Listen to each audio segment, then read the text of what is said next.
सीतापुर में एक महिला रहती थी। नाम था सरिता। उसका एक बेटा था, अमन। सरिता के पति राजीव एक प्राइवेट फैक्ट्री में काम करते थे और सामान्य सी जिंदगी जी रहे थे। घर छोटा था लेकिन खुशियां बड़ी थी। हर सुबह राजीव स्कूटर पर ऑफिस जाता, सरिता अमन को स्कूल भेजती और फिर घर का सारा काम निपटाकर बुनाई करती, जिससे थोड़ा बहुत पैसा घर में और आता। लेकिन जीवन कब करवट बदल ले कोई नहीं जानता। एक दिन अचानक फैक्ट्री में गैस लीकेज हुआ। राजीव उस हादसे का शिकार हो गया। डॉक्टरों ने काफी कोशिश की लेकिन वो नहीं बच सका। सरिता की दुनिया जैसे उजड़ गई। अमन तो अभी बच्चा था, वो सिर्फ इतना जानता था कि पापा अब नहीं आएंगे। राजीव के जाने के बाद परिवार की पूरी जिम्मेदारी सरिता पर आ गई। घर का किराया, अमन की पढ़ाई, खाने पीने का खर्च, सब कुछ अब उसी को संभालना था। बुनाई से कुछ खास कमाई नहीं होती थी।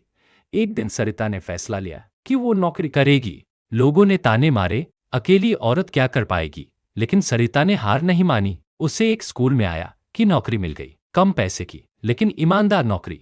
घर का काम, अमन को स्कूल भेजना, फिर खुद स्कूल जाना, स्कूल में बच्चों को संभालना, साफ सफाई करना, टीचरों की मदद करना। ये सब करते करते शाम को वो घर लौटती थकी हुई लेकिन मुस्कुराती, क्योंकि उसके पास एक सपना था, अमन को बड़ा आदमी बनाना।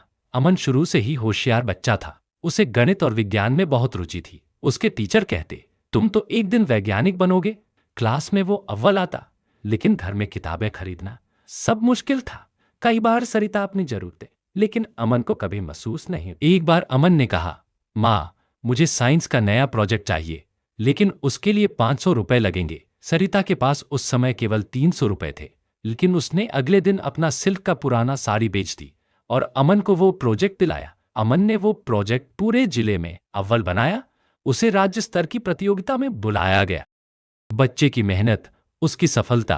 अमन ने बोर्ड परीक्षा में 94 अंक लाए। पूरे मोहल्ले में मिठाई बंटी, लेकिन सरिता ने सिर्फ एक मिठाई खुद खाई, बाकी सब खुद जाकर बांटी। अब अमन का सपना था आईआईटी में जाना, लेकिन तैयारी के लिए कोचिंग चाहिए थी और फीस थी 75,000 रुपए सालाना। सरिता ने लोगों के घरों में काम करना शुरू किया, झाड़ू पोंछा, बर्तन, बुजुर्गों की देखभाल। जो काम मिला किया। दिन में 4 स्कूल की ड्यूटी और रात को बुनाई। उसकी हथेलियां फटने लगी थीं, आंखें थकने लगी थीं, लेकिन जब भी अमन उसे पढ़ता दिखता, उसका सारा दर्द भूल जाता। अमन को कोचिंग में दाखिला मिल गया। उसने वादा किया, माँ, मैं हर हाल में आईटी में जाऊंगा। 2 साल बीते। अमन ने जी जान लगाकर पढ़ाई की, नींद छोड़ी, मोबाइल नहीं छुआ, दोस्तों से दूर रहा। जब आईआईटी का रिजल्ट आया, वो पूरे शहर में टॉप पर था। अमन को आईआईटी बॉम्बे में दाखिला मिला, कंप्यूटर साइंस में। वो दिन आया जब सरिता पहली बार हवाई जहाज में बैठकर अमन को कॉलेज छोड़ने गई।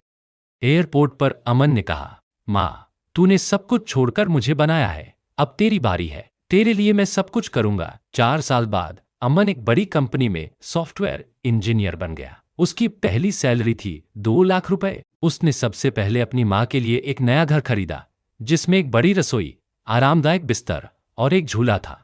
सरिता बूढ़ी हो चली थी, लेकिन जब भी कोई पूछता, कैसी हो, वो मुस्कुराकर कहती, मैं एक माँ हूं और मेरा बेटा मेरा सपना है। इस कहानी से हमें यह सीखने को मिलता है कि माँ की ममता, बलिदान और एक बच्चे की मेहनत मिलकर किसी भी कठिनाई को पार कर सकती है।